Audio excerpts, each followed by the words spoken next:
a ver el tema de sedación y analgesia en el paciente neuropsíquico. Bueno, las sedaciones son habitualmente en combinación con la analgesia para aliviar el dolor y la ansiedad. Y si no se tratan adecuadamente, las consecuencias pueden ser graves tanto a corto como a largo plazo. Las prácticas de la sedación deben de ser de naturaleza dinámica y personalizada de acuerdo a la condición del paciente y su estado de salud. Hay diferencias, obviamente, entre la sedación y la analgesia. La sedación consta de 3 partes. La ansiólisis, la cual debe de aplicarse pues, a todos los pacientes en la unidad de cuidados intensivos. La hipnosis, que es la inducción al sueño, hace nada más en ciertos pacientes y también tiene el componente de la apnesia. Esto, dependiendo del tipo de fármaco que utilicen, es la apnesia que se produce. Sedar a un paciente con dolor va a inducir a un aumento paradójico de la excitación. Bueno, se han hecho muchas revisiones sistemáticas y muchos ensayos clínicos desde pues, la década pasada con la idea de ir disminuyendo las dosis de los sedantes y ir despertando de manera pues, prematura a los pacientes. Esta disminución o evitar la sedación proporciona un mejor resultado y también menos días en cuanto a la ventilación mecánica, menos días de estancia en la unidad de cuidados intensivos y a nivel hospitalario. También se ha visto disminución en cuanto a la mortalidad y menos infecciones nosocomiales. Facilita también la movilización y reduce la necesidad de exámenes complementarios tipo electroencefalograma o una tomografía. Y con esto se ha visto que pues, reduce la incidencia de delirio y también los costos. Esto en una UCI general. Tenemos que los pacientes neurocríticos pues, tienen otras características. Los objetivos de la sedación los podemos dividir como objetivos generales de los pacientes en la unidad de cuidados intensivos y objetivos específicos de los pacientes neurocríticos. En cuanto a los objetivos generales, pues es la analgesia. En todos los libros, en todos los artículos van a ver que la analgesia es primero, antes de la sedación. Control de la ansiedad y control de la agitación también. La ansiólisis, como les había comentado, en todos los pacientes. Un paciente ansioso, un paciente agitado, va a estar taquicárdico, va a estar hipertenso, va a haber con ello un aumento de la presión intracraneal, que es lo que queremos evitar, obviamente. Limita la respuesta al estrés, facilita tanto la atención médica como de parte de enfermería, los procedimientos, y pues adapta mejor al paciente al apoyo ventilatorio. En cuanto a los objetivos específicos, en los pacientes neurocríticos tenemos un mejor control de hemodinámica cerebral y la presión intracraneal. Reducen el consumo metabólico de oxígeno cerebral. Con eso se reduce el flujo sanguíneo cerebral, se reduce el volumen sanguíneo cerebral y, por ende, la presión intracraneal. Una reducción y control de las crisis convulsivas facilita la adaptación con el ventilador y con esto la modulación de la presión de CO2, que es un objetivo muy importante en estos pacientes. Y vamos a tener que también jugar un papel importante en cuanto a la neuroprotección.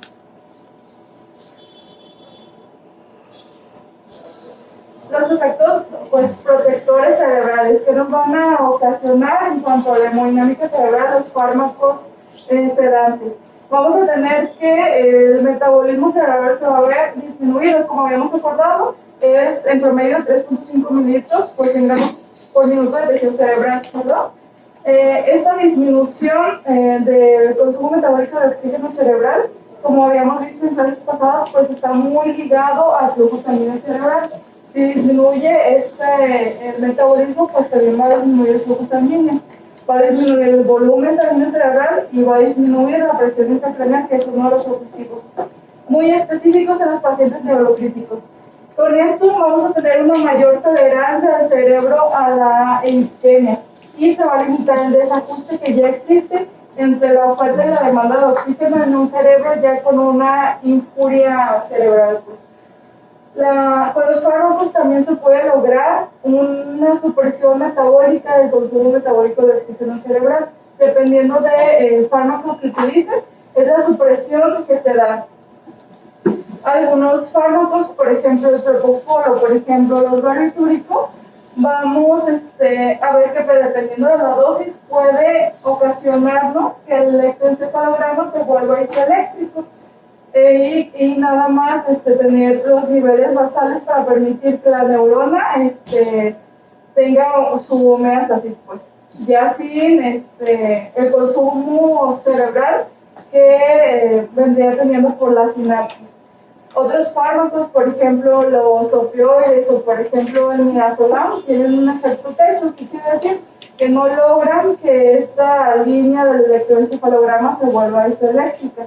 Puede suprimir algunos estallidos, sin embargo, pues no ocasiona tanta depresión o tanta supresión del consumo metabólico cerebral como lo ocasionan los barbitúricos. Por esta disminución del consumo metabólico del oxígeno cerebral, como les había mencionado, va a haber una disminución del flujo sanguíneo. Esto también es dependiendo de la dosis de los fármacos. Las reducciones en el flujo sanguíneo cerebral son son más variables con el uso de las benzodiazepinas, de acuerdo con la dosis que, por ejemplo, con el uso del propofol nada más. Y como les había mencionado, es un fenómeno adaptativo. Esta es una gráfica de lo que vamos a obtener con el incremento de la dosis de los agentes sedantes en cuanto al acoplamiento de la curva metabólico cerebral y flujo sanguíneo cerebral. Los fármacos, algunos anestésicos intravenosos como por ejemplo el propofol o los barbitúricos, tenemos que si vamos a conseguir una supresión del electroencefalograma. Sin embargo, tanto los opioides, la ketamina y las benzodiazepinas tienen un efecto techo, que quiere decir que no logran esa supresión. Es por eso que se tiene la teoría que algunos fármacos sedantes pues, son mejores que otros para el manejo de los pacientes pues, neurocríticos. La disminución del consumo metabólico de oxígeno cerebral nos va a conllevar una disminución del flujo sanguíneo, una disminución del volumen cerebral y con ello una disminución del volumen intracraneal y de la presión intracraneal. También la sedación y analgesia nos va a ayudar a una reducción del dolor y de la agitación que nos pueden llevar a taquicardia, hipertensión y aumento secundario de la presión intracraneal. Una mejor tolerancia a la intubación endotraqueal y evitar esta agitación y tos que nos puede llevar a un aumento de la presión intratorácica, y con este aumento de la presión intratorácica podríamos tener la consecuencia de reducir el flujo o el retorno venoso del cerebro, y así se evita pues, que haya aumentos en las presiones intracraneales. Esta gráfica es la relación que existe entre el volumen sanguíneo cerebral y el flujo sanguíneo cerebral. Como vemos, no es proporcional, es decir, un aumento o una disminución en el flujo sanguíneo cerebral no va a tener el mismo impacto en el volumen sanguíneo. Si, por ejemplo, incrementa el flujo sanguíneo cerebral en un 50%, va a haber un aumento en el volumen cerebral nada más del 20%. Igual, si disminuye este flujo sanguíneo cerebral un 50%, va a haber una disminución en el volumen sanguíneo cerebral nada más del 20%. Nada más hay que tener en consideración eso. Pues. También estos fármacos van a ocasionar la supresión de las convulsiones. Las convulsiones van a producir pues, aumento en el metabolismo cerebral, un desajuste entre la demanda y el suministro de oxígeno y con ello nos puede ocasionar pues, problemas de isquemia cerebral. Aquí es lo que les había comentado. El ejemplo es el índice metabólico cerebral o el metabolismo cerebral de oxígeno, y esa es la dosis acumulada de los barbitúricos. Tenemos que, dependiendo de las dosis, nos va a ocasionar desde nada más el envejecimiento del electroencefalograma o una supresión de los brotes, hasta una supresión total del electroencefalograma, pues de las ondas.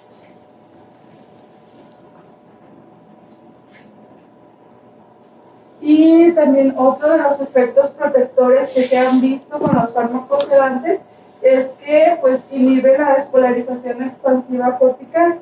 Cuando el cerebro sufre algún traumatismo o alguna injuria, vamos a tener que existe una pues, onda expansiva de despolarizaciones que nos va a conllevar un desajuste en cuanto al balance pues, electroquímico, nos va a llevar a la muerte al final de cuentas de las neuronas. Se han hecho estudios para tratar de ver qué fármacos nos van a disminuir esa despolarización expansiva cortical, con la teoría de que si disminuimos esta despolarización, pues vamos a tener un mejor resultado a largo plazo, o al menos vamos a tener una disminución del aumento de la lesión cerebral o la lesión secundaria, que es lo que pues intentamos conseguir en el manejo del paciente neurocrítico. Se ha visto que la mayoría de los fármacos sedantes van a disminuir esta despolarización expansiva cortical, sin embargo, el que más lo suprime es la ketamina. Bueno, obviamente no tenemos un sedante ideal, pero hay ciertas características que se deben de cumplir y con eso podemos comparar los diferentes agentes. Por ejemplo, tiene que tener una buena calidad de la sedación, un rápido inicio de acción y una vida media pues corta, que no se acumule de preferencia y que no tenga efectos secundarios adversos, que no sea caro y que se puede usar pues obviamente en los pacientes neurocríticos, que no interfiera con la autorregulación cerebral, con la regulación o con la respuesta al CO2 de los vasos sanguíneos cerebrales, que reduzca obviamente el metabolismo cerebral y que reduzca la presión intracranial con eso, que tenga una actividad pues anticonvulsiva y que si lo quitamos tenga una rápida eliminación para poder hacer los exámenes neurológicos de forma pues más rápida. Pero bueno, como les había mencionado, ningún fármaco actualmente tiene todas estas características. La analgesia y la sedación, como en esos engranes que les pongo del lado izquierdo, pues son una parte angular en el tratamiento de los pacientes neurocríticos con la terapia que ya hemos estado viendo. Uno de los fármacos que más se utiliza en los pacientes para la sedación es el propofol. El propofol, como pues ya saben, es un agonista de los receptores GABA en la subunidad beta. Tiene algunos efectos muy deseables para tratar a los pacientes neurocríticos, por ejemplo, que reduce el consumo metabólico de oxígeno cerebral, es de los que más reducen, y con ello el flujo sanguíneo cerebral y la presión intracraneal. También tiene una de las propiedades que va a preservar la autorregulación cerebral y preserva también la reactividad al CO2. Dependiendo de la dosis, va a disminuir la actividad eléctrica cerebral. Sí provoca el silencio del electroencefalograma. A comparación, por ejemplo, de las benzodiazepinas. Las ventajas que tiene, pues es que es de inicio rápido y también tiene una duración corta. El aclaramiento va a ser independiente de la función renal y de la función hepática y no tiene interacciones de forma significativa con otros fármacos. Tenemos que el inicio de acción es de los 30 a los 40 segundos y tiene una vida media pues muy corta, de un bolo de 8 a 10 minutos nada más. Esto cambia cuando se usan de manera prolongada o los medicamentos en una infusión prolongada. En cuanto a las desventajas, pues no provoca amnesia a dosis bajas. Sin embargo, a dosis altas sí nos puede llevar a amnesia, pero solamente es durante el sueño. ¿Qué quiere decir? No va a recordar nada, obviamente, cuando está cerrado, pero despierta y no va a tener alteraciones en la memoria. Esto no pasa, por ejemplo, con las benzodiazepinas. Las benzodiazepinas, aunque sean dosis muy bajitas, causan una amnesia anterograda. Y esta amnesia está relacionada con el delirio que les da a los pacientes que se les administra este tipo de fármacos, por ejemplo. no tiene, una parte muy importante, no tiene efectos analgésicos, entonces siempre hay que acompañarlo pues con una analgesia. Y si tiene efectos de tolerancia y fertilidad, entonces a cierto tiempo de las infusiones, pues ya no van a tener las mismas dosis, el mismo efecto sobre nuestro paciente, y vamos a tener que ir aumentando la dosis para causar el mismo efecto de la sedación. Una parte en cuanto a las desventajas, que ustedes también lo han visto, es que disminuye la presión arterial media y la frecuencia cardíaca alrededor del 30% de sus valores basales. Con esta disminución de la presión arterial podemos tener una disminución de la presión de perfusión cerebral, particularmente en los pacientes hipovolémicos. Se han realizado estudios para ver si hay ciertas características de los pacientes neurocríticos que nos lleven a una tendencia de una mayor disminución de la presión arterial. Y esto se ha visto que obviamente en pacientes hipovolémicos, también en los pacientes que tengan una presión arterial inicial entre 60 y 70, y en los pacientes que tengan una terapia de sustitución renal. Son más propensos a hacer una disminución de la presión arterial media y más severa. También nos puede, pues es una emulsión lipídica, entonces nos va a llevar con las infusiones prolongadas a un aumento de los niveles de triglicéridos y también nos va a proporcionar pues aporte calórico, como ya lo habían estado viendo en otros casos. Propofol nos da 1.1 kilocalorías por mililitro del mismo. Y las infusiones prolongadas del Propofol nos pueden llevar a un síndrome de infusión del Propofol.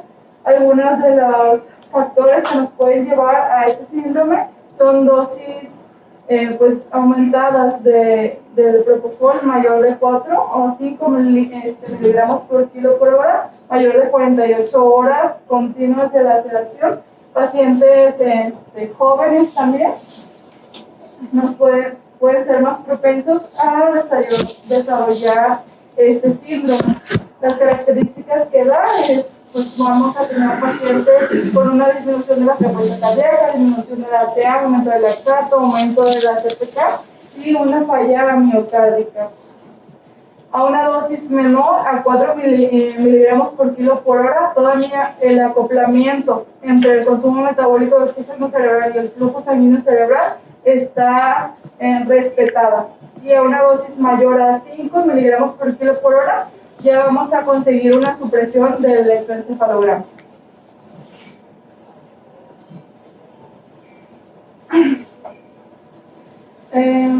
Bueno, los fármacos sedantes intravenosos se van a comportar en cuanto a la farmacodinámica como un patrón tricompartimental, que quiere decir que se van a distribuir como si el cuerpo estuviera en 3 compartimentos nada más. En el compartimento central o B1, el B2 y el B3. El compartimento central son los órganos con un gran flujo sanguíneo, un gran consumo de gasto cardíaco. En este caso podríamos decir que el cerebro. El B2 vendría siendo todo el músculo esquelético y el B3 el tejido adiposo. Lo podríamos resumir en estas partes.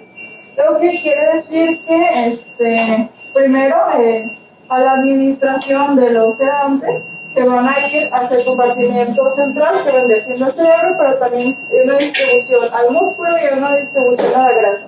Y la eliminación de estos fármacos no es puramente por el metabolismo hepático o por la excreción renal, sino por la redistribución. O sea, el efecto de los medicamentos, la disminución del efecto de los medicamentos es por la redistribución que tienen y no por su eliminación en sí. Entonces, después de cierto tiempo de infusión, puede haber que el fármaco que se fue al tejido adiposo, al tejido, ¿cómo se llama? Al músculo esquelético, puede regresar a la sangre y después irse al compartimento central o al sitio de acción, que es el cerebro nuevamente. Es por eso que los fármacos más liposolubles tienen una vida de eliminación pues más prolongada, porque va a haber esa redistribución del fármaco nuevamente que se captó por el tejido graso a la sangre y nuevamente al tejido pues cerebral. como el midazolam o más el fentanil. Por eso las vidas medias más prolongadas de estos medicamentos. También hay otro concepto importante en cuanto a la farmacocinética de estos medicamentos, es la vida media sensible al contexto, que quiere decir que si se para una infusión de determinadas horas, vamos a tener que la disminución del 50% de la dosis que tú tienes en el plasma va a tardar más en eliminarse. Por ejemplo, si tenemos el propofol, que es esta línea, a las 120 minutos de la infusión. La vida media sensible al contexto pues es de nada más minutos, menos de 20 minutos en realidad. ¿Qué quiere decir? Que si medimos las concentraciones plasmáticas a los 20 minutos de parada, esa infusión ya va a haber el 50% de las que tenía antes. No sé si me expliqué. Sin embargo, si la duración de la infusión dura pues más minutos o más días, vamos a tener que esta vida media pues se va a alargar o va a durar más. Hay algunos fármacos, por ejemplo el tiopental, tienen una vida media sensible al contexto muy grande, aunque tengamos nada más minutos de la infusión del mismo fármaco. La ketamina también tiene ese tipo de problemas, por eso casi no se usa de manera rutinaria en cuanto a la sedación. Por ejemplo, el tiopental sódico, si nada más lo infundimos durante 30 minutos, el efecto va a durar pues más de una hora, en que la concentración plasmática de la sangre disminuye al 50%. Ya no, si dura, por ejemplo, 2 horas de la infusión o 3 horas de la infusión con el tiopental, pues días va a tardar en eliminarse. No sé si han visto que dura pues hasta 180 horas en eliminarse el tiopental después de que tú le suspendiste la infusión. Hay diferentes efectos neuroprotectores que se le han pues otorgado al propofol, no solamente porque pues es un agonista receptor GABA. Como les habían explicado ya, pues hay neurotransmisores excitatorios e inhibitorios, ¿no? Los excitatorios eran el glutamato y la acetilcolina, y los inhibidores serían el GABA y la glicina, ¿no? Entonces, estos fármacos o van a actuar sobre el receptor GABA o van a actuar sobre el receptor de NMDA, que es el del glutamato, ¿no? Entonces, por eso sus efectos se dan, ¿no? Aparte de que el propofol, pues, va a permitir una mayor entrada del cloro, que es la función que tiene el receptor pues, GABA, lo que nos va a ocasionar una hiperpolarización de la neurona, entonces ya no va a haber neurotransmisión.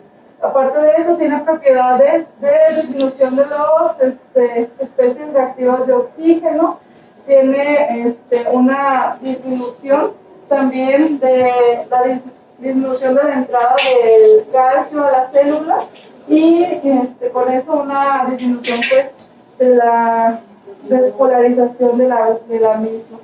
Entonces no solamente es su acción principal sobre el GABA, sino también sobre el receptor NMDA, pero en diferentes pues concentraciones. La guía del manejo del traumatismo craneoencefálico no tiene una respuesta, no te da qué tipo de fármacos puedes utilizar en cuanto a la sedación de estos pacientes. Sin embargo, refiere que aunque el propofol sea recomendado para el control de la presión intracraneal, no tiene efectos sobre la mortalidad o los resultados a los 6 meses. Y bueno, que se requiere pues precauciones en cuanto a la toma de decisiones de qué fármacos utilizamos en este tipo de pacientes. Se han hecho diferentes estudios comparando tanto la seguridad como la utilidad de los fármacos sedantes en los pacientes neurocríticos. Este es un ejemplo del mismo. Comparan la sedación con dexmedetomidina versus la sedación con el propofol. Estos en 3 hospitales, nada más de pacientes neurocríticos. Se tomaron para esta parte 178 pacientes, 94 entraron al grupo de dexmedetomidina y 85 con el grupo de propofol. Querían ver tanto la duración de la ventilación mecánica, la mortalidad de estos pacientes, como la estancia en la unidad de cuidados intensivos y los efectos adversos, sobre todo los efectos hemodinámicos, bradicardia e hipotensión, para comparar estos dos. Tenemos que la mayoría de estos pacientes pues fueron hombres, tienen una duración de la ventilación mecánica similar, 4.3 versus 4.2 días en ambos grupos, igual una duración de estancia en la unidad de cuidados intensivos y en el hospital en general muy similar, 9 versus 8 días. Y hay una cosa que sí quiero que vean en este estudio, en cuanto a los diagnósticos de admisión, la mayoría de los pacientes que se aleatorizaron al grupo de propofol tenían un EBC isquémico. Nada más hay que tomar en cuenta eso. La edad de los pacientes también fue pues súper similar, 58 años en los dos grupos.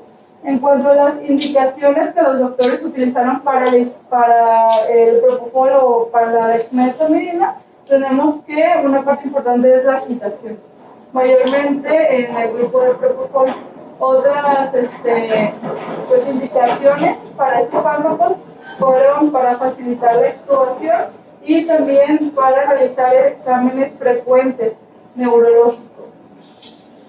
En cuanto a las características de hipotensión y bradicardia severa, que es lo que querían pues, encontrar en este estudio, tenemos que en ambos grupos fueron en realidad muy similar, con un valor de P pues, no significativo.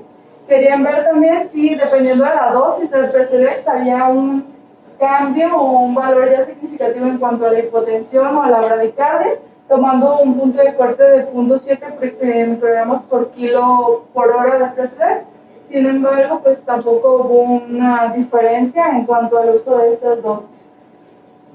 Como les mencioné, no hubo una diferencia ni en los días de hospital, ni días de terapia intensiva. Sin embargo, sí tuvieron una diferencia en cuanto a la mortalidad, con una mayor mortalidad en el grupo de propofol.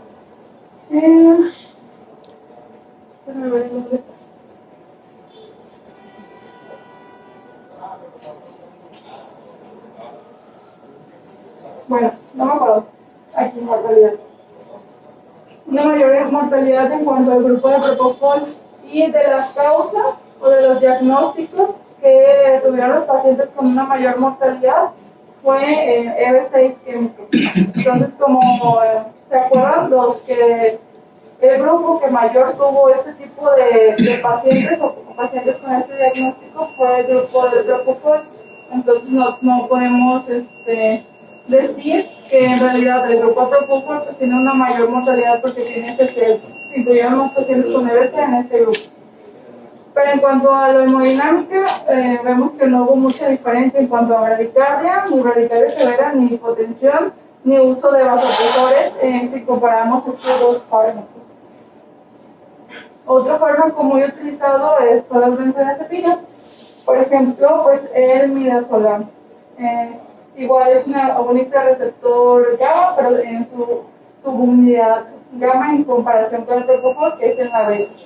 Igual tiene efectos sobre el metabolismo cerebral, pero no tan marcados como con el propofol. Nos va a tener un efecto sobre la disminución del flujo sanguíneo cerebral y vamos a tener una disminución un poco menor de la presión intracraneal. Igual que el fármaco anterior, va a preservar la regulación o la autorregulación cerebral y la reactividad al CO2 y pues el efecto anticonvulsivo que tiene. Las ventajas y desventajas que también puede ser es la amnesia que les había comentado, la amnesia anterior que ocasiona este fármaco, ligado mucho al delirio de los pacientes en unidad de cuidados intensivos. Tiene un rápido inicio del efecto y tiene una menor inestabilidad hemodinámica mecánica que el grupo que el propofol. En cuanto a las desventajas, igual tiene tolerancia y taquifilaxia, es decir, vamos a tener menos efectos con la misma dosis al paso de los días de la infusión de este fármaco. Puede acumularse en cuanto a la disfunción renal. ¿Qué quiere decir? El propofol no tiene metabolitos activos, por lo que no se acumula en los pacientes que tengan alguna disfunción renal. Sin embargo, las benzodiazepinas sí tienen metabolitos activos, lo cual que se elimina por vía renal. Por eso el aumento de la vida media en los pacientes que tengan alguna falla de este tipo. Prolonga la ventilación mecánica y puede incrementar la incidencia de delirio en la unidad de cuidados intensivos. Como les había comentado, su larga vida media posterior al cese de la infusión es debido a que es un fármaco pues muy liposoluble que va a ocasionar que se libere posteriormente del tejido adiposo poco a poco y nos va a ocasionar pues sedación prolongada a pesar de que nosotros detengamos pues las infusiones. Aparte del midazolam hay otros fármacos, por ejemplo diazepam, pero este tiene una vida media mayormente prolongada, entonces no se utiliza en cuanto a la sedación, en cuanto a infusiones, por ejemplo, por eso no se los mencioné. Y en Estados Unidos también está el lorazepam, que se utiliza pues de igual forma junto con el midazolam, con la diferencia, por ejemplo, que el lorazepam con infusiones prolongadas puede ocasionar una acidosis metabólica por el vehículo que utiliza el lorazepam, a diferencia del midazolam. Igual el diazepam tiene el mismo vehículo, entonces nos puede ocasionar acidosis metabólica. Es propilenglicol lo que utiliza. Y bueno, se ha tratado de comparar si hay alguna diferencia en cuanto a los biomarcadores cerebrales en los pacientes con traumatismo craneoencefálico severo. Si utilizamos, por ejemplo, midazolam versus si utilizamos el propofol. En este estudio reclutaron 35 pacientes con TCE severo. Se le realizaron a grupo de midazolam o a grupo de propofol. Lo que ellos quisieron medir mediante un catéter de microdiálisis cerebral es la relación lactato piruvato, glutamato, glicerol y glucosa durante 78 horas posterior a la aleatorización. Aquí tenemos que ambos grupos fueron muy similares en cuanto a la edad y el sexo, y a la escala de coma de Glasgow inicial. Los dos grupos iniciaron con 5 de Glasgow nada más. También les midieron la presión intracraneal al inicio y ambos grupos igual muy similar, 17 y 19, y la presión de perfusión cerebral también, 78 versus 77 milímetros de mercurio.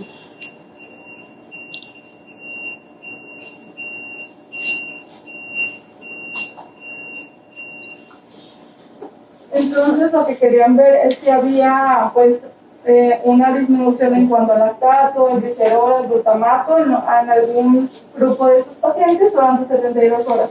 Y lo que vieron que no había ninguna diferencia en cuanto a las mediciones. Esas se tomaban cada 6 horas durante 72. Y al final del estudio vieron que no había pues diferencia en cuanto a estos biomarcadores de daño cerebral.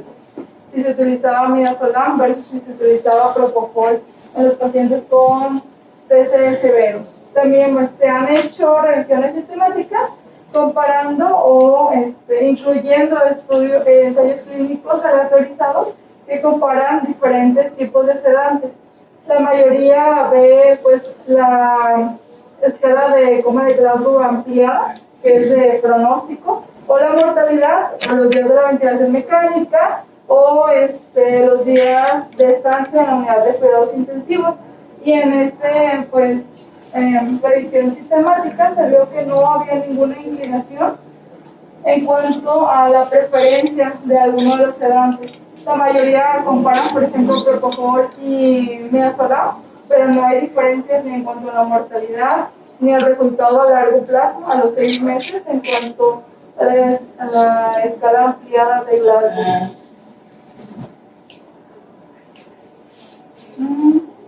Bueno, en esta igual seguimos con el Propofol versus Midazolam para ver qué fármaco es mejor para hacer a este tipo de pacientes. También se incluyeron pacientes con traumatismo craneoencefálico severo, y aquí es lo que se quería ver, es igual la escala de cómo de Glasgow ampliada, mortalidad, pero también la diferencia en cuanto a la presión intracraneal y la presión de perfusión cerebral. Y bueno, en esta comparación o en este metaanálisis, ningún estudio mostró una diferencia a favor o en contra de ninguno de estos fármacos. La mortalidad fue muy similar en ambos grupos y también el resultado a largo plazo, que son pues los déficits neurológicos con los que quedan al final de cuentas estos pacientes después de alguna sedación. Tampoco había ninguna diferencia en cuanto a la presión intracraneal ni en cuanto a la presión de perfusión cerebral. Entonces, de manera teórica, el propofol sí puede llevarnos a una mayor disminución del consumo metabólico cerebral, de manera pues, teórica, una mayor disminución del flujo sanguíneo y una disminución de la PIC. Sin embargo, en los estudios no se ha visto reflejado esta teoría. Pues. Y como vimos, pues son igualmente efectivos para controlar de forma rutinaria la presión intracraneal y de manera, se podría decir que los pacientes con presión intracraneal severa o una presión intracraneal ya refractaria a los demás tratamientos, el propofol por estas cualidades podría ser más efectivo. Sin embargo, no hay ningún estudio que diga sí, pues el propofol disminuye más rápido. Ambos agentes pueden causar hipotensión, pueden causar disminución de la presión de perfusión cerebral, aunque esto es más frecuente con el uso del propofol. Y con ambos medicamentos vamos a tener que aumentar las dosis de los fármacos para tener los mismos efectos. O sea, tienen taquifilaxia más notoriamente con el uso del midazolam. Y pues el propofol pues, tiene la desventaja de que puede ocasionar síndrome de difusión del propofol. Los barbitúricos pues no se utilizan de forma rutinaria por las características farmacodinámicas que ya les había mencionado, pero disminuyen de una forma más efectiva el flujo sanguíneo cerebral, disminuyen más el consumo metabólico de oxígeno cerebral y la presión intracraneal. Es por eso que pues, entre sus indicaciones está el tratamiento de la presión intracraneal refractaria y el estatus epiléptico refractario. Tienen muchas desventajas, por ejemplo, la hipotensión, que nos ocasionan a una depresión inmunológica, mayor incidencia de infecciones con el uso prolongado de estos medicamentos y disfunción adrenal.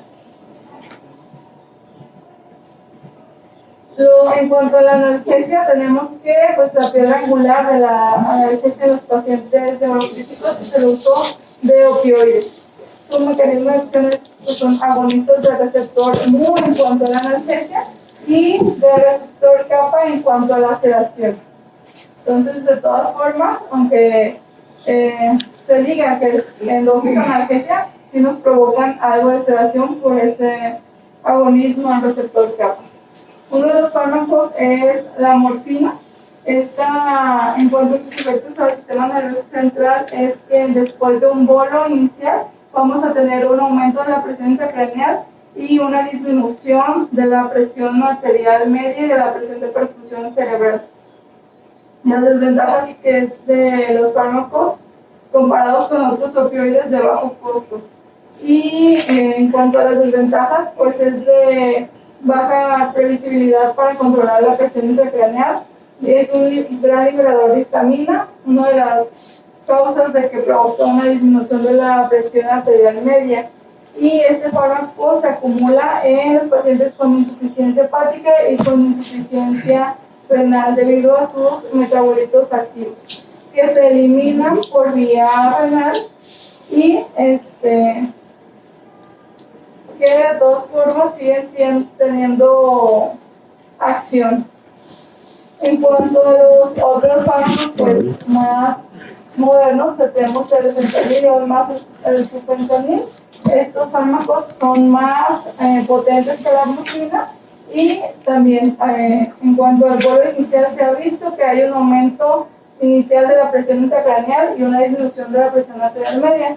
En cuanto a las ventajas es que no se eliminan por vía renal, o sea, no alargan su vida media en los pacientes con enfermedad renal ni enfermedad hepática. Y en cuanto a las desventajas es que sí pueden prolongar la duración de la ventilación mecánica. Uno de los fármacos todavía mejores en cuanto a los opioides es el remifentanil. Esta diferencia de los anteriores es que su eliminación es por esterasas plasmáticas. Entonces tiene una vida media de 8 a 10 minutos, que quiere decir, aunque sea cualquiera la duración de las infusiones de este medicamento, si te esperas de 8 a 10 minutos, ya no va a haber el remifentanil en la sangre. Igual la desventaja es que tiene esto, es la hiperalgesia que provoca al cese de esta infusión. Entonces, a los 10 minutos ya no vas a tener su efecto. Y también no se ha utilizado tanto en la unidad de cuidados intensivos por por su costo y por el riesgo que tiene de hiperalgesia. Por ejemplo, si por alguna razón la infusión se acaba, no la cargan nuevamente, entonces a los 10 minutos vas a tener un paciente con mucho dolor y su alto costo. También tienen la desventaja que tiene tendencia a la taquifilaxia.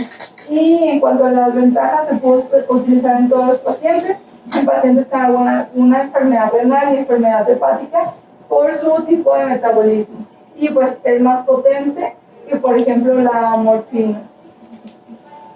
Bueno, en cuanto al Precedex, es un agonista receptor alfa-2 adrenérgico. En cuanto a sus efectos en el sistema nervioso central, vamos a tener que no hay cambios en cuanto a la saturación yugular o la presión tisular de oxígeno cerebral, y va a haber cambios mínimos si es que los hubiera en cuanto a la presión intracraneal, pero normalmente no se han encontrado cambios en cuanto a la hemodinámica cerebral con el uso de este medicamento.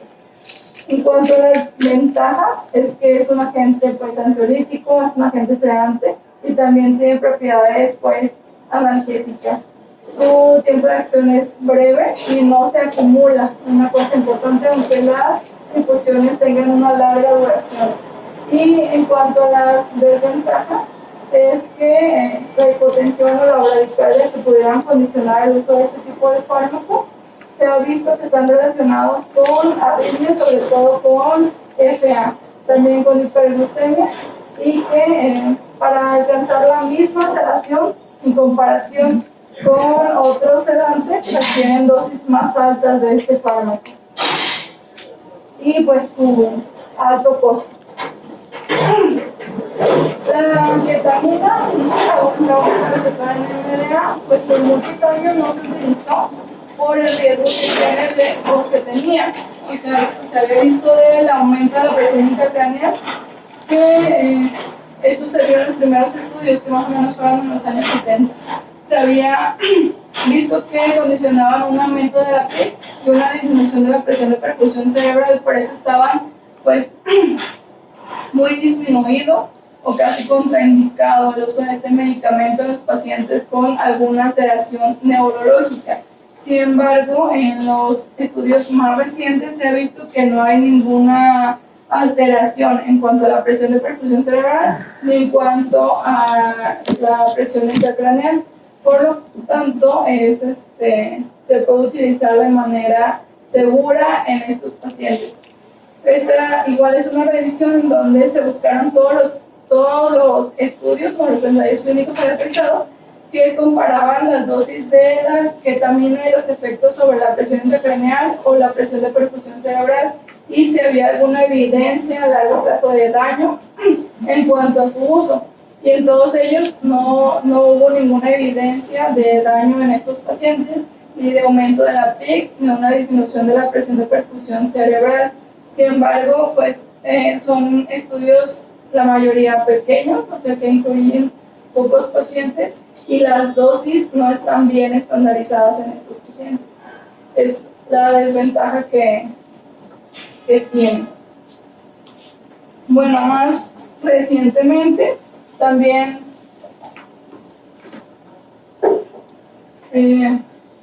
han tratado pues, de incluir los anestésicos inhalados fuera de quirófano, o sea, en la unidad de cuidados intensivos.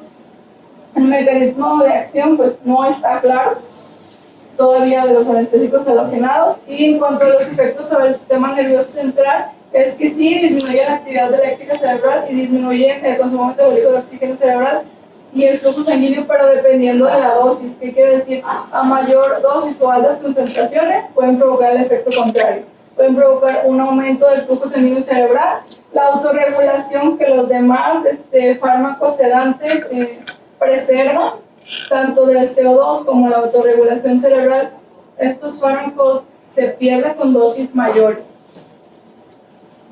Ventajas de las ventajas es que tienen una rápida eliminación, y en ensayos pues muy pequeños en pacientes con hemorragia subaracnoidea específicamente se ha visto que aumentan el flujo sanguíneo cerebral local o regional.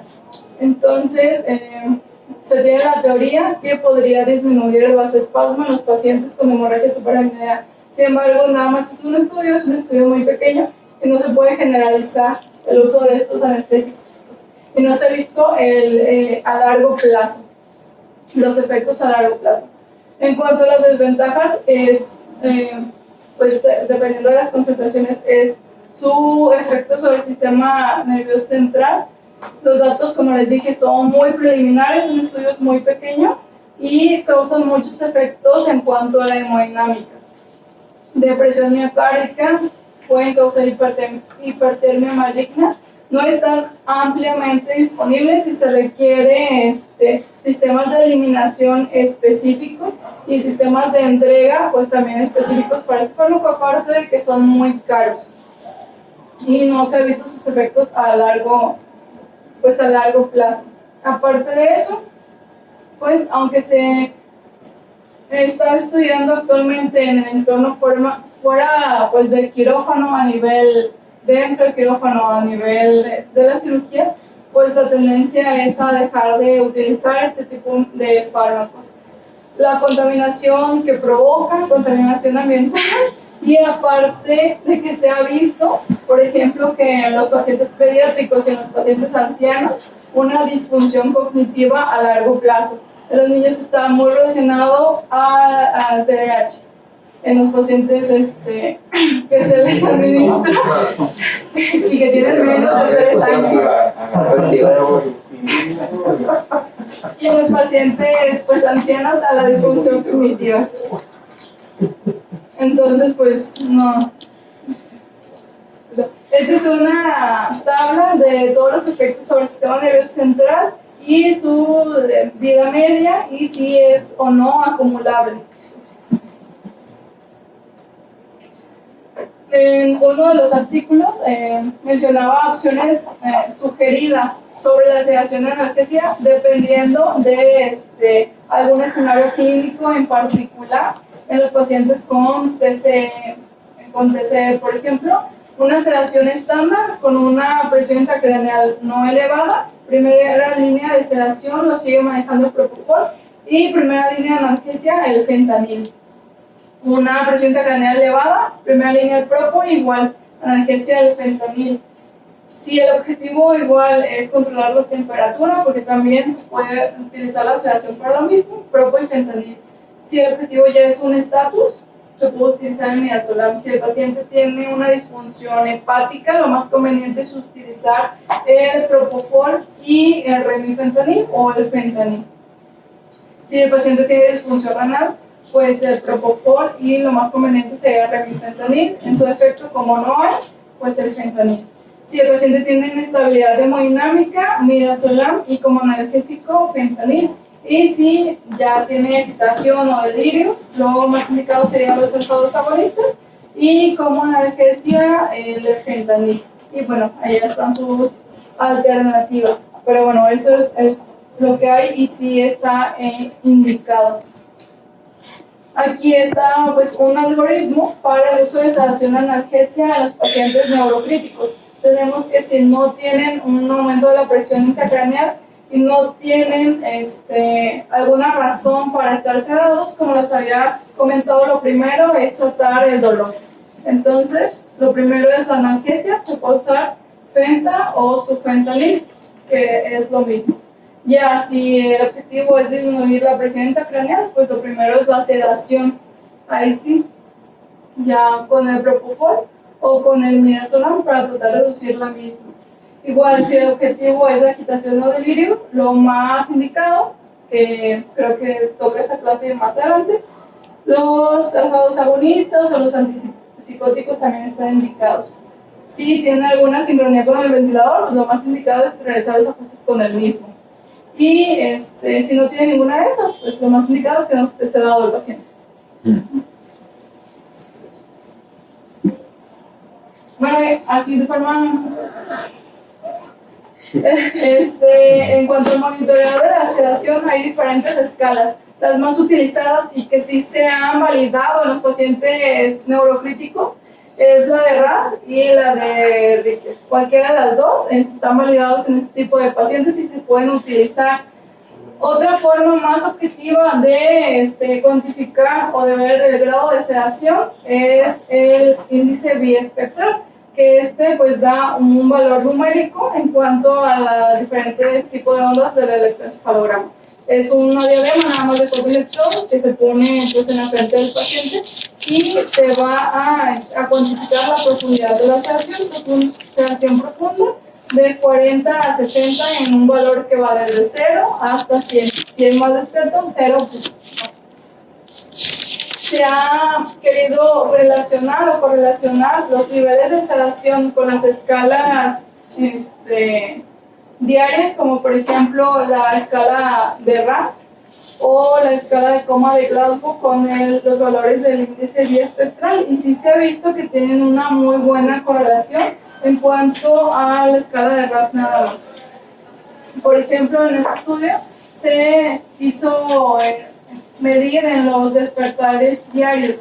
En los primeros 45 minutos después de la infusión de propofol, se tomó un valor inicial cuando todavía el paciente tenía una infusión de propofol. En este caso, de manera con las escalas, tenían un RAS la mayoría entre -3 y -4 y un valor de BIS de más o menos entre 50 y 55. Entonces, se vio en los primeros 45 minutos de suspendida esta infusión una mejoría en cuanto al RAS, un RAS de -2, con una correlación más o menos de 70 en el valor del índice biespectral. Igual, si iniciaron nuevamente la infusión de la sedación, tenemos un descenso tanto del RAS como del índice biespectral. Entonces, si se relaciona bien con las otras medidas, pues cualitativas para medir el grado de sedación de estos pacientes. En este estudio también se quiso hacer, pero con el RAS, con el de SAS y con la escala de coma de Glasgow. Se vio que igual de los 3 valores estaban correlacionados para medir el nivel de sedación.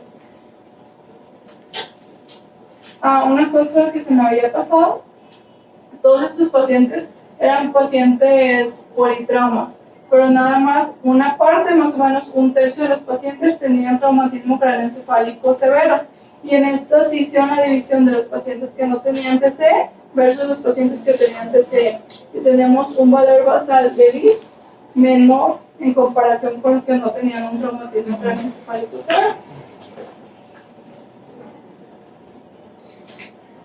Y bueno, en este otro querían ver si tenían algún valor pronóstico en cuanto al valor BIS inicial de los pacientes.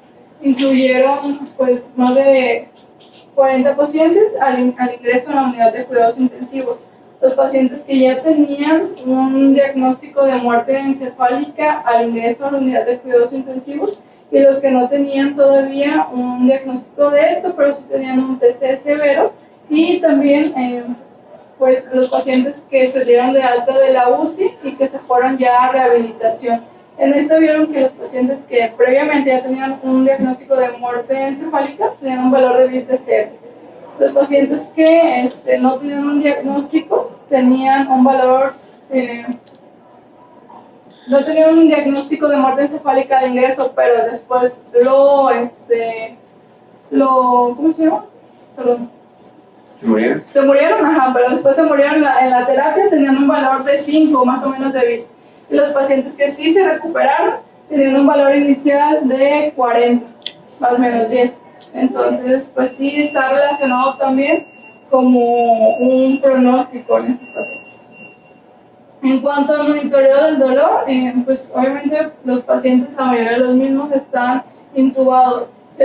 La única escala de valoración del dolor que está validada en los pacientes neurocríticos es la de CPOT, pues es la única. El BPS y eso no están validados como tal en los pacientes neurocríticos. Y bueno, en cuanto ya vimos la sedación y las escalas de cómo medir la sedación, ahora el retiro de la misma.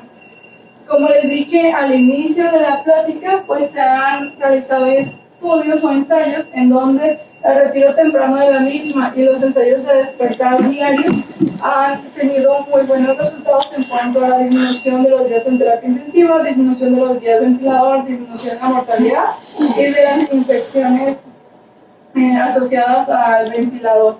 Pero esto en las UCIs generales. Y la mayoría de estos ensayos clínicos pues excluyen a los pacientes neurocríticos. Y bueno, este es uno de los que se realizó, este es del año 2000. Se quería ver si la reducción diaria o la interrupción diaria de la sedación tenía un impacto bueno en cuanto a la mortalidad o a los días de estancia, y sí, disminuyó las dos cosas. También disminuyó las infecciones asociadas con el ventilador. Sin embargo, como les dije, pues se excluyen a los pacientes neurocríticos. Entonces se han realizado estudios clínicos en donde se quiere saber cuál es el impacto que se tiene en cuanto a la hemodinámica cerebral si suspendemos o si realizamos pruebas diarias de despertar espontáneo en estos pacientes. Y este es uno de ellos, se realizó en el año 2012 y incluyeron pacientes con TC severo.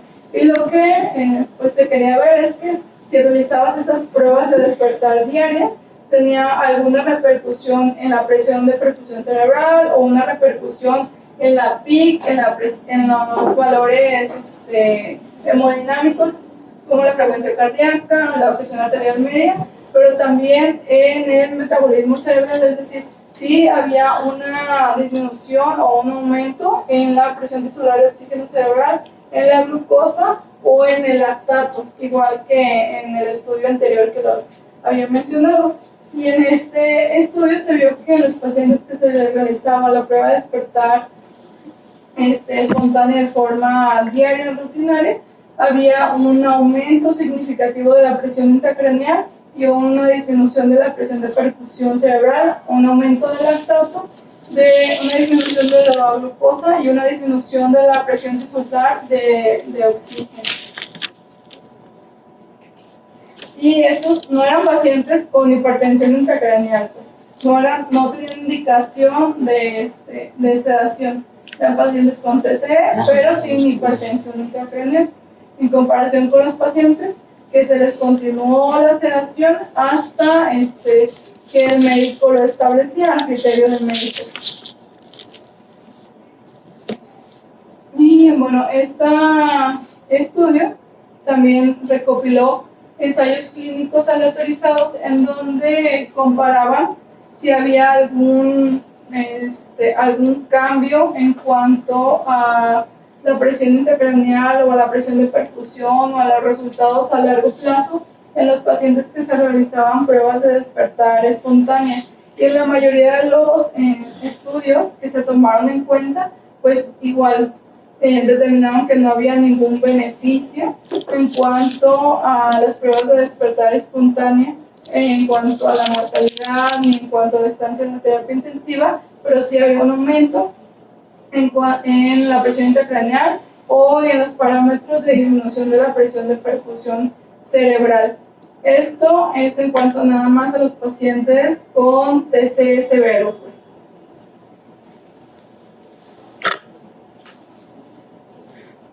Y listo. Fibrólogo, anestesióloga. ¿No? Sí, ahora es.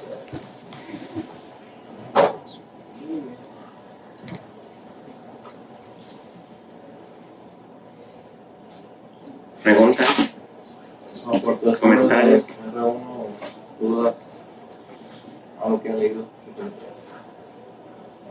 Yo tenía un artículo de un niño que estudiaron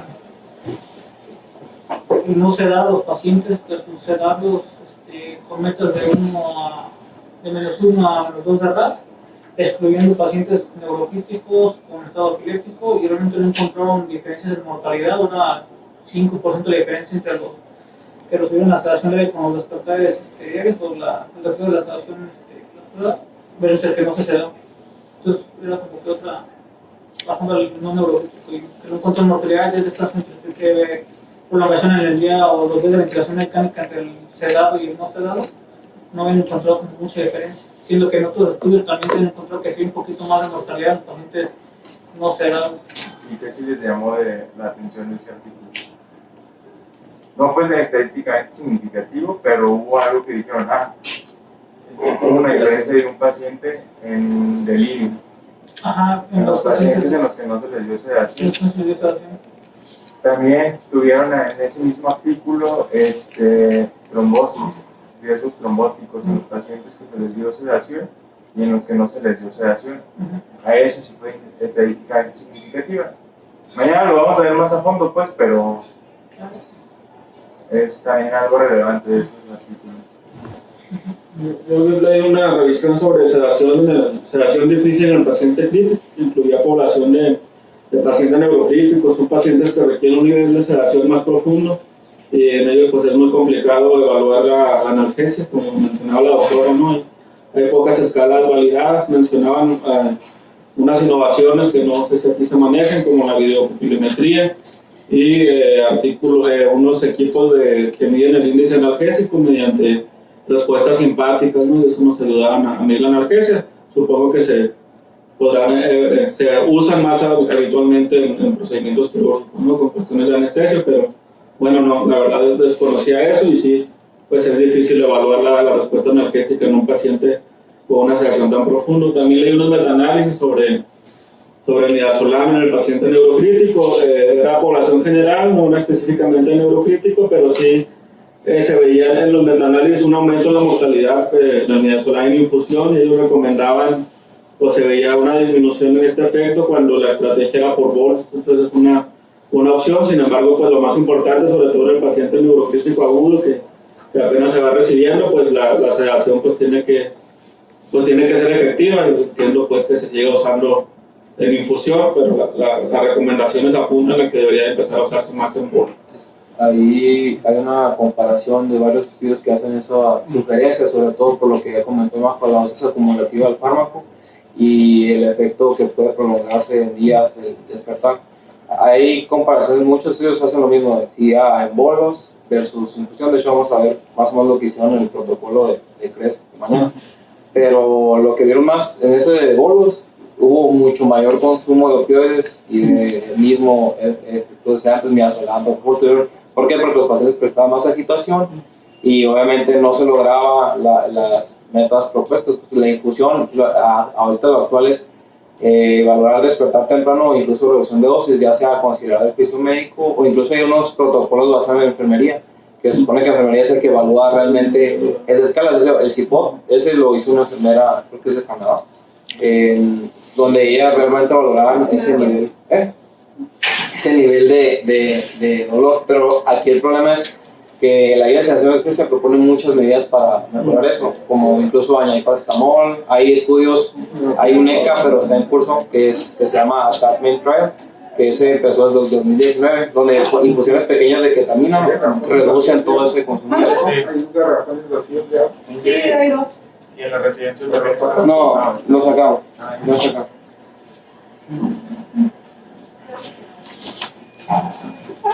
Ay, pero no te preocupes. Reducen los consumos de opiáceos y obviamente de benzodiazepinas, propofol. Como tú dijiste, el problema es que aquí muchas veces, sobre todo en el neurocrítico o el TCE, se ocupan varios tipos de sedantes, pues igual a lo mejor tener otras herramientas mejoraría. El problema es que igual para reducir esos tiempos de estancia, los días de ventilación, también se ocupa la complementación, que sería la rehabilitación física, y que aquí, bueno, aquí no se tiene manera, pero solamente se aconseja, pues, alguien le dijo de qué momento se inicia la rehabilitación pasiva y la activa. La pasiva desde que está el paciente incluso sedado se puede reiniciar, y cuando el paciente ya recupera, bueno, ya está en una vez que pasa la etapa aguda, se supone que tu rasgo debe estar -2 a +1, como dijo aquí Rubén. Entonces, sí, eso sería lo ideal, pues, y progresar en esa terapia física, que eso disminuye obviamente también el consumo, pues, de opiáceos, también pero igual hay que ver el tipo de paciente, porque pues de lo quirúrgico, o si es postquirúrgico de alguna otra unidad, o metabólico. Yo vi que hay una revisión en el Current Opinion Critical, que es del 2019, sobre los analgésicos, y ahí mencionaban que la ketamina pues era particularmente interesante, pues, para estudiarse más a futuro, porque se vio que, por ejemplo, aumentaba el flujo cerebral en ciertas partes del cerebro, por ejemplo, en los lóbulos frontales, en la ínsula. Disminuía también el consumo de oxígeno y el flujo cerebral en los lóbulos temporales. Entonces había ahí pues no era de manera homogénea, pues, su efecto en el cerebro. Entonces pues, eso podría ser un punto de estudio más adelante, pues, para su uso. Sí. ¿Cuál es el objetivo de la sedanalgesia en una terapia intensiva? ¿Tenerlos con mucho sedante o qué otra opción o qué fue lo que encontraron? Realmente las guías de sedación en analgesia, por ejemplo, la última de 2019, el enfoque es muy conservador en ese aspecto, pues, o sea, casi siempre, a menos que lo necesite en el paciente neuroquirúrgico, pues lo que tengas que evitar lesiones secundarias, controlar bien la ventilación, el peso y todas las cosas que tienen que ser meticulosamente controladas, menos 72 horas, donde se da la mayor daño. Posterior a eso es ser lo más conservador. La menos cantidad de sedación, no tenerlos sedados, si no tiene indicaciones como precisas, pues no sedarlos, ¿verdad? Pero si requieren sedación, utilizar lo mínimo indispensable para mantener sedaciones de 0 a -2 aproximadamente, pero siempre es como conservando eso. Lo mismo de lo de la analgesia, ¿no? Es el mismo tipo de enfoque, el no ser tan, digamos, dejar infusiones tan prolongadas, tan profundas de los mismos, y estar haciendo una revelación diaria del dolor. Algo interesante que me hizo de eso es que ya del 2013 al 2019 agregaron más componentes del delirio, y sobre todo cómo impacta el control de la analgesia sobre el delirio, y hace un poquito más énfasis en lugar de utilizar, por ejemplo, en otros contextos, copo, comida, lo demás, el uso de la alfa agonista como es dexmedetomidina, en ciertos contextos, pues, para mantenerlos con una analgesia, una ansiólisis, pues, en ese aspecto. Pues, bueno, más o menos. Las tendencias actuales es mejorar la analgesia y tratar de empezar a dejar los sedantes de lado en lo posible. Utilizar el efecto analgésico sedante de los opioides y con eso tratar de mantenerlos, como tú dijiste, en un rango de 0 a +1, -1. Entonces, pero basándose más en el efecto de los opioides. Si tienes una adecuada analgesia, probablemente el paciente pueda estar despierto con un ventilador y no te va a causar asincronías ni ninguna situación aquí. Entonces, era también en relación, un poquito más en conclusión, en lo que decía el doc, de empezar a usar infusiones o despertares tempranos, pero pues basándose en ese principio de una adecuada analgesia y tratar de pues ir quitando lo más pronto los sedantes. También hay un efecto que dijo Majo, el hecho de tener al paciente muy profundamente sedado a nivel de la neuroplastía cerebral, pues eso la altera y causa o hace que las neuronas se programen para una apoptosis temprana. Entonces son pacientes que pueden llegar a tener déficits cognitivos a edades más tempranas de lo que en teoría deberían de corresponderle a ese grupo etario. Pues. Sí, se me olvidó decirles eso. Más con el uso prolongado de las benzodiazepinas se ha visto un mayor déficit cognitivo en los pacientes. También alteraciones de la percepción tanto visuales como espaciales con el uso crónico de los mismos. Con las infusiones prolongadas de los opioides, más de 7 días del mismo, se ve pues, tolerancia y taquifilaxia en esta química. ¿Qué dispositivo se puede usar para infundir en una terapia intensiva el halogenado, si es que se lleva?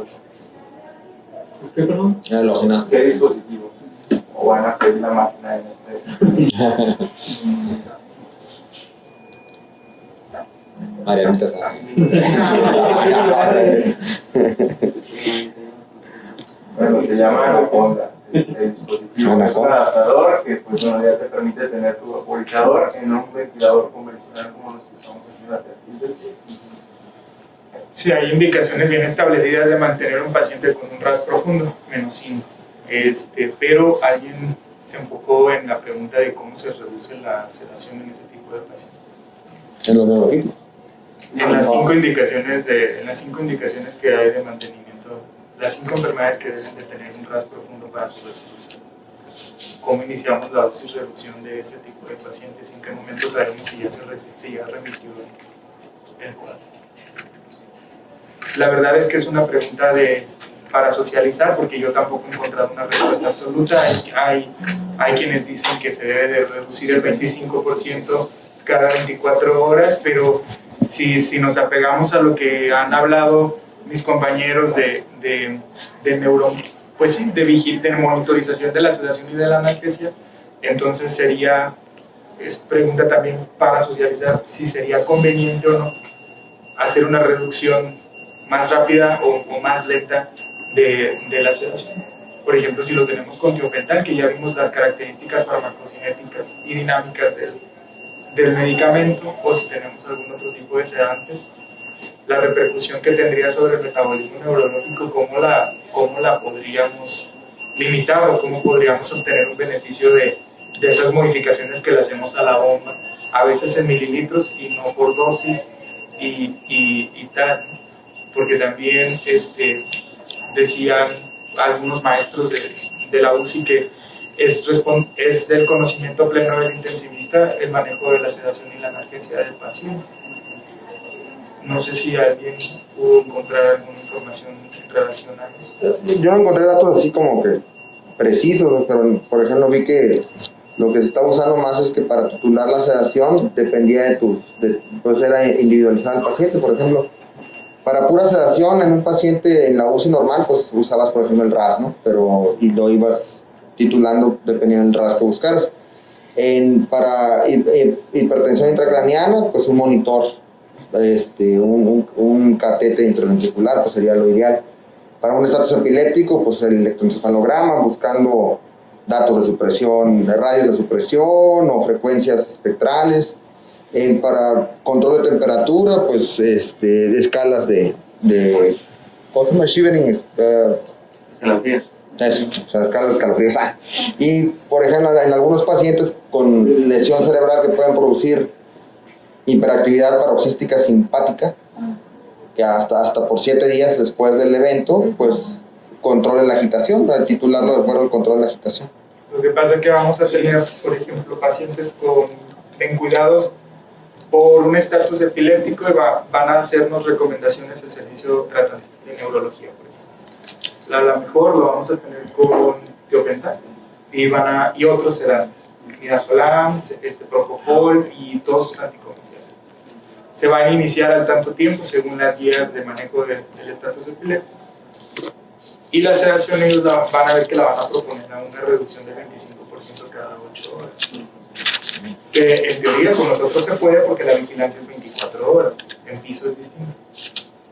Pero ¿qué tanto se va a adecuar a lo correcto o se va a alejar de lo posible? En los 5 contextos que comentas, yo no he encontrado tampoco algo escrito que diga cuánto. Lo único que hace recomendaciones con el fabricante en ciertos contextos, como por ejemplo lo que es únicamente sedación en pacientes ventilados, así sobre el uso de MIDA, por ejemplo, el propofol, que es lo más habitual, es los despertares tempranos. Ahí se interrumpe la bomba se amanece agitado, si despierta agitado, entonces regresar el 50% de la bomba a la dosis previa.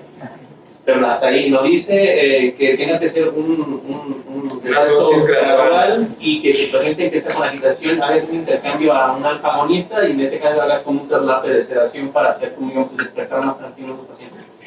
Hasta el momento no he encontrado, se ha hecho en la práctica eso, pero no he encontrado así qué tanto. ¿Y qué resultados tendría? Si es en todos los pacientes, solamente los que amanecen despiertan, perdón, agitados y que tenga que ser ese protocolo. Pero lo que sí dicen las guías del 2019 de las instituciones es que toda unidad, todo debe tener protocolos para manejo de sedación y emergencia, incluso yo creo como lo que es el Fast QT, que es el más de enfermería, pero sí ver que pacientes se les hace prueba de despertar temprano y es lo que más se beneficia.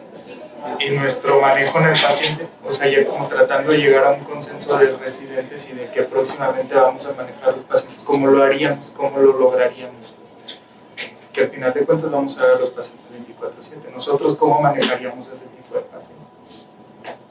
Y a partir de ahí, como intentar unificar nuestros criterios. ¿Tú puedes hacer tu consenso con tus compañeros para los que deciden? Ah, no, sí, yo no sé. Porque yo llego, pero tratar, todos están dormidos. Sí, pues, pero tratar, por ejemplo, de decir, Sí. bueno, podríamos... Lo que pasa es que igual, al igual que lo peligroso que es también que se agiten en las noches y que sí, lo que es 24 horas. Pero es que eso está establecido. En la noche, no. Eso. Ajá. En la mañana, o sea, o ya sea los de la noche que van dejando turnos, sino en la mañana cuando se decide hacer las pruebas de despertar temprano. Obviamente, los turnos de la tarde y la noche ya no harían pruebas sobre despertar, pero eso, pues obviamente se cae un poco más de trabajo en la mañana, entre qué cosas distribuirlas durante los turnos para hacer las actividades que se recomiendan en los pacientes, pues cumplir con todas las actividades que se requieren, pero a diferentes turnos, porque por ejemplo, despertar temprano y vinculaciones, a lo mejor en la mañana, ¿no?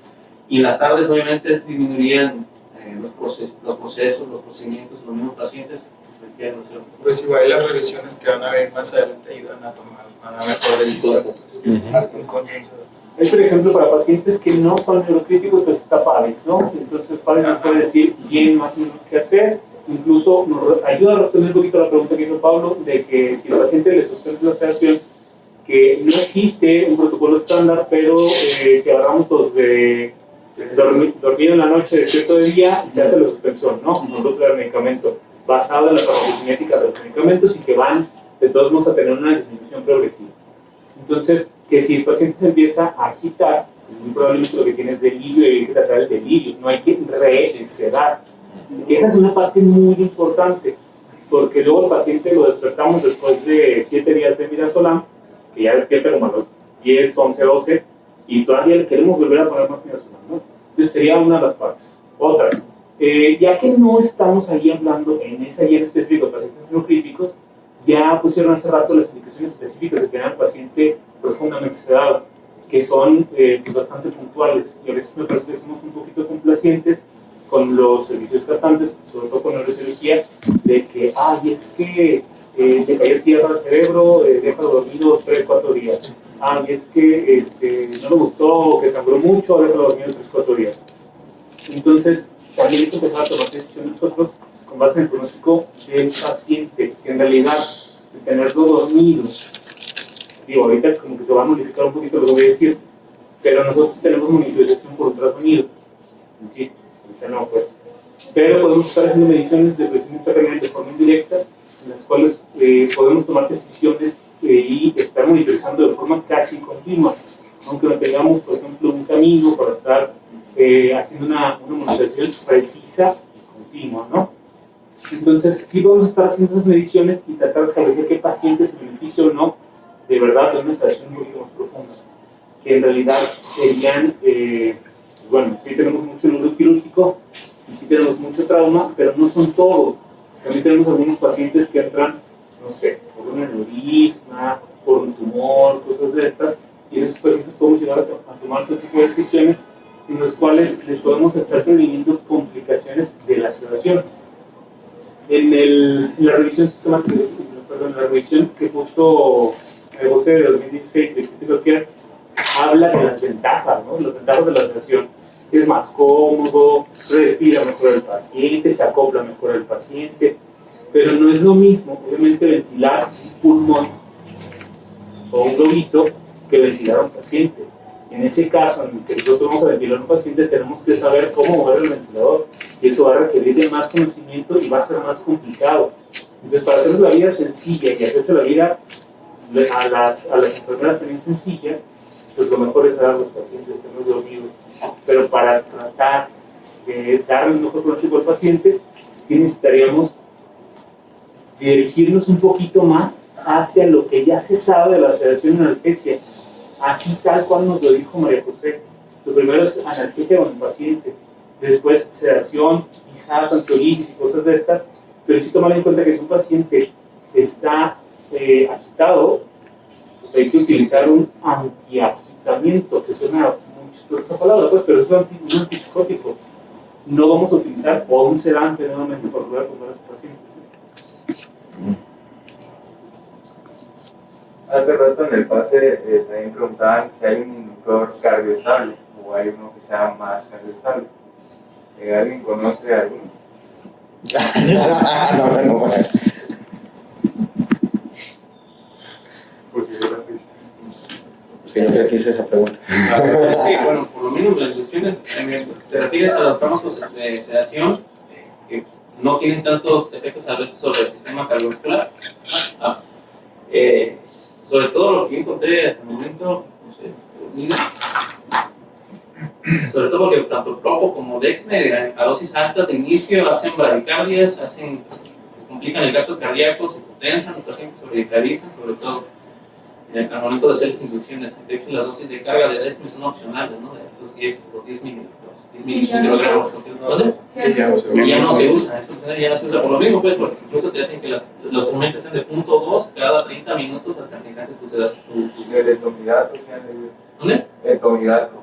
Etomidato. Es el más cardioestable, pero ¿qué condiciones tiene y por qué?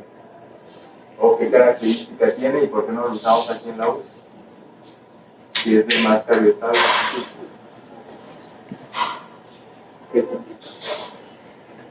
Vale.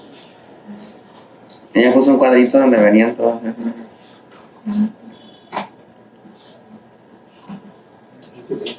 Suprime las suprarrenales. Entonces, en teoría, pues en una infusión, o se habla que incluso una dosis única puede suprimir las suprarrenales. Entonces, por eso no se dejan infusiones. Por eso no lo ven aquí en la terapia. Sí, no, era para la secuencia rápida de incubación y para una sedación para procedimiento nada más 0.2.3 miligramos por kilo y hasta 0.3, los pacientes inestables a lo mejor lo utilizan como Y también, por ejemplo, con Fenta, también es uno de los grupos que quizás no tan grande, pero también puede llegar a ocasionar supresión de las suprarrenales, o al menos que no se dispare, pues entonces pudiera llegar a requerir que le des una dosis de líquido adicional de esteroides. Algo que me gustaría hacer énfasis es lo que comentó el doctor, porque ahorita en la guía se hace un énfasis eso, sobre todo el abordaje de la angustia, dicen, la ansiedad, porque es cierto, los vemos agitados, los volvemos a dormir, el paciente con bajos flujos en el ventilador o con dolor y todo eso son causas que se pueden revertir o se pueden mejorar en los pacientes, ¿no? Y que a veces pues, no pasa percibido como si fuera más despertó agitado, lo volvió a hacer, despertó así y así, ¿verdad? ¿Y qué es lo que más impacta en la evolución del paciente? A lo mejor sí sería ver las demás revisiones de aquí adelante para ver qué protocolo se utiliza más adelante, sobre todo en la hora en que se tiene que hacer todo eso. Y hablarles, decirles Sí, lo que está pasando, lo que necesitan y todo, y decirles todo lo que estamos haciendo. La gran mayoría nada más llega y empieza a tocarlos, a hacerles movimientos y no les avisan, y eso creo que no se da. Y ubicarlos, decirles que están bien, que su familia está tranquila, que su familia aquí está fuerte, aunque no sea cierto. Está fuera del hospital. No, está fuera del hospital. Siguen siendo como las pequeñas actividades que son como no farmacológicas contra el delirio, el hecho de que el poco tiempo que se dure despierto el paciente, la ubicación. Sobre todo porque sí, despierta de un cierto tiempo y agitado y desubicado, no sabe qué está pasando, entonces yo sé que aquí las medidas antidelirio es un poco difícil la aplicación por el contexto de la terapia, pero en la medida de lo posible, y actividades mínimas que puedo realizar al despertar del paciente.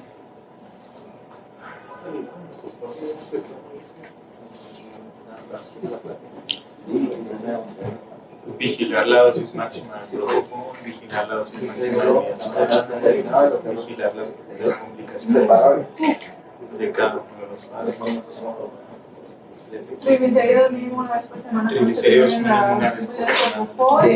Y, se me empezó, hay un metabolito que no hace daño, pues, del metabolismo del propofol que puede causar la orina verde, pero no es indicación de suspender el propofol. No es por intoxicación, hay que aclarar. Hay que aclarar. Porque se orina verde y se asusta. Ajá, hay que aclarar eso. Te cayó orina de propofol. No es radioactiva.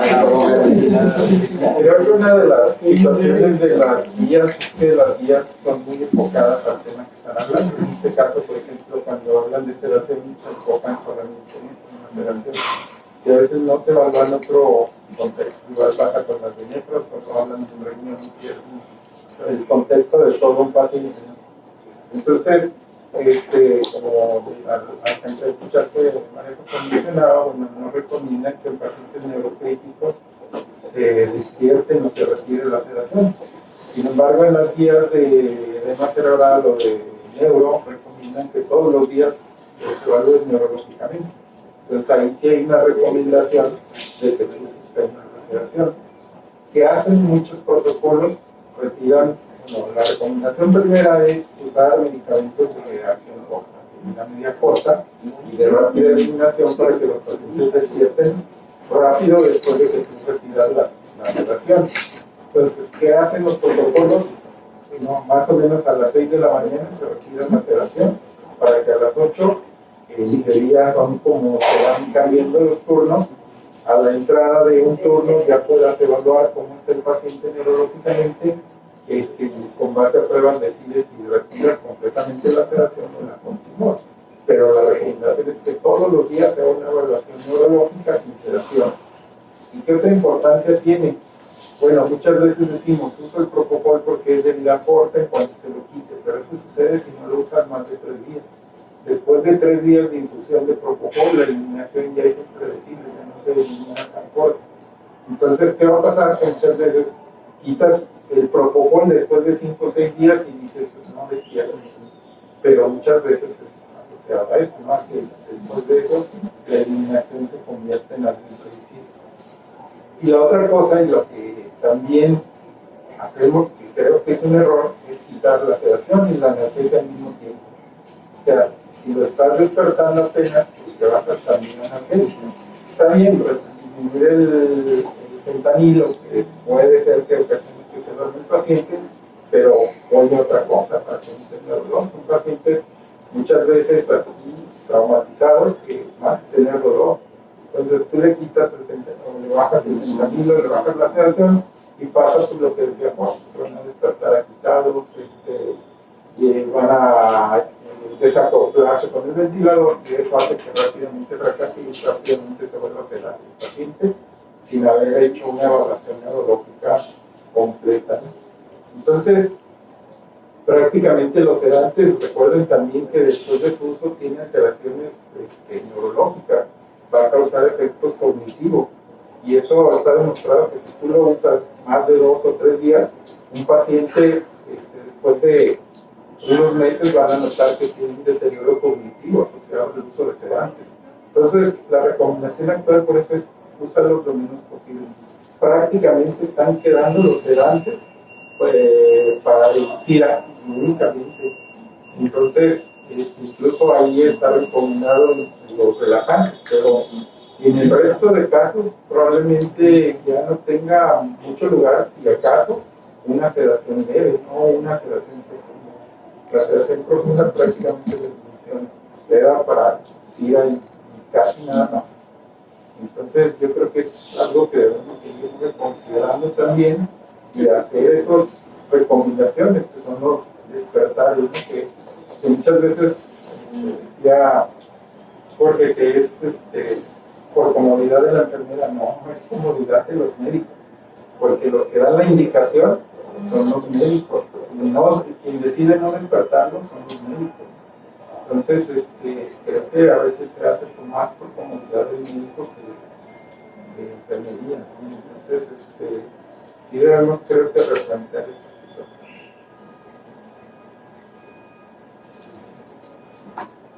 situación.